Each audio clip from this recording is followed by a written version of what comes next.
निराली और बहुत ही अनमोल हैं, पर हिंदी की बात ही कुछ निराली है। ऐसा ही एक चमत्कार हिंदी में मैं आपके सामने रखता हूं, जरा गौर से सुनिएगा।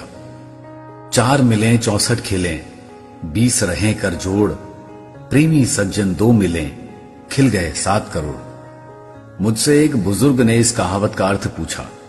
काफी सोच विचार के बाद भी जब मैं नहीं बता पाया तो मैंने कहा, बाबा आप ही बताइए, मेरी समझ में तो कुछ नहीं आ रहा।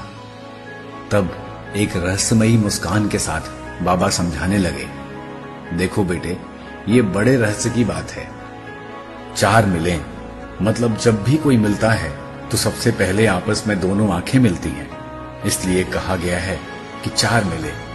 फिर कहा 64 खिलें, यानी दोनों के 32 दांत कुल मिलाकर 64 हो गए।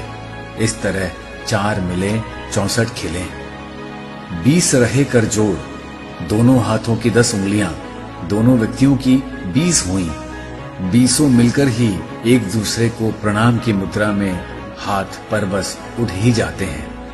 प्रेमी सज्जन 2 मिले, जब 2 आत्मीय जन मिलें, ये बड़े रहस्य की बात है, क्योंकि मिलने वालों में आत्मीयता नहीं हुई तो ना 20 रहे कर जोड़ होगा और ना 64 खिलेंगे।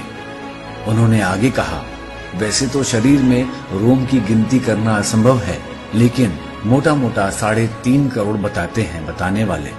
तो कवि का अंतिम रहस्य, प्रेमी सज्जन 2 मिले, खिल गए 7 करोड़, इसका अर्थ हुआ कि जब कोई आत्मीयता से मिलता है तो रोम रोम खिलना स्वाभाविक ही है मेरे भाई। जैसे ही कोई ऐसा मिलता है तो कवि ने अंतिम पंक्ति में पूरा रस निचोड़ दिया। खिल गए 7 करोड़, यानी हमारा रोम रोम खिल जाता है। भाई वाह, आनंद आ गया।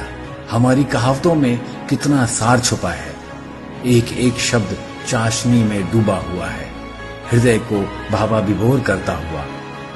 इन्हीं कहावतों के जरिए हमारे बुजुर्ग, जिनको हम कम पढ़ा लिखा समझते हैं, हमारे अंदर गाहे बगाहे संस्कार का बीज बोते रहते थे। अपनी संस्कृति और अपने संस्कार यूं ही जीवित रखिए। धन्यवाद। जय हिंद।